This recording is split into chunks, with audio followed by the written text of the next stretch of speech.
জন্মলগ্নে থেকেই আমরা কিন্তু প্রকৃতির সাথে যুদ্ধ করেই কিন্তু বড় হয়েছি। এই অঞ্চলের মানুষ বন্যাকে মোকাবেলা করেই আমরা এই পর্যায়ে এসেছি এবং এই অঞ্চলের মানুষ আতঙ্কিত ছিল বিগত কয়েকটি দিন, ঈদের দিন থেকে শুরু করে আমাদের এই অঞ্চল বন্যায় প্লাবিত হয়েছিল।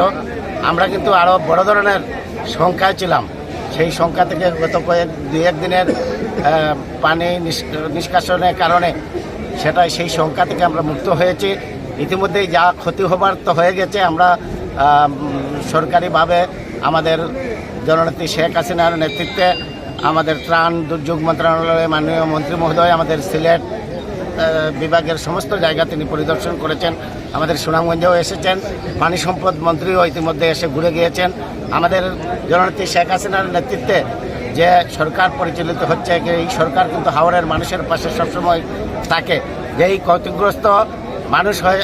ক্ষতিগ্রস্ত হয়েছে সেই পরিবারগুলোতে আমাদের সব জনপ্রতিনিধিদেরকে আমরা নির্দেশ দিয়েছি, ওনারা খুঁজে বের করবেন যেসব এলাকায় যাদের বাড়িঘর ভেঙে ক্ষতিগ্রস্ত হয়েছে তাদেরকে চিহ্নিত করা।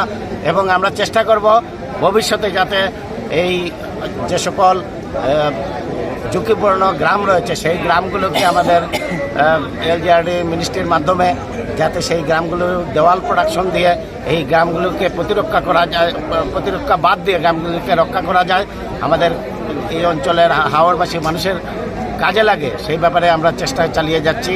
ইতিমধ্যেই সরকার থেকে শুকনো খাবার এবং সুনামগঞ্জের জন্য 500 টন চাল বরাদ্দ দেওয়া হয়েছে। আমাদের সুনামগঞ্জে এক আসনেও আমাদের সেই চালগুলো এসেছে। আমরা আজকে থেকেই আমাদের জনপ্রতিনিধি এবং আওয়ামী লীগের নেতৃত্বের মাধ্যমে সেই চালগুলো মানুষের কাছে তুলে দেওয়ার চেষ্টা করব এবং কিছু শুকনো খাবার এসেছে সেগুলো মানুষের কাছে তুলে দেওয়ার চেষ্টা করব। গতকালকে থেকে আজকে হচ্ছে পানি কমে গেছে, প্রায় 7 সেন্টিমিটার মতো পানি কমছে।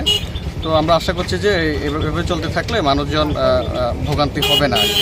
তো অলরেডি কিন্তু যে পরিমাণ পানি উঠছে অনেকে কিন্তু ক্ষতিগ্রস্ত হয়েছে, তাদের জন্য আমরা ত্রাণের ব্যবস্থা করেছি। অনেক শিক্ষা প্রতিষ্ঠান আছে যে এখন বন্যার পানি কমে গেছে, অনেক তুলনামূলক আগের চেয়ে অনেকটা কমছে, এরপরেও এখনও শিক্ষার পরিবেশের যথাযথ পরিবেশ হয় নাই।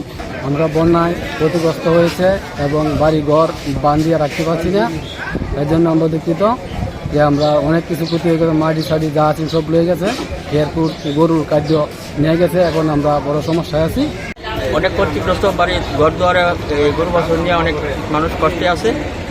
পানি বাড়িতেও পানি, ঘর দুয়ার ভাঙে রয়েছে।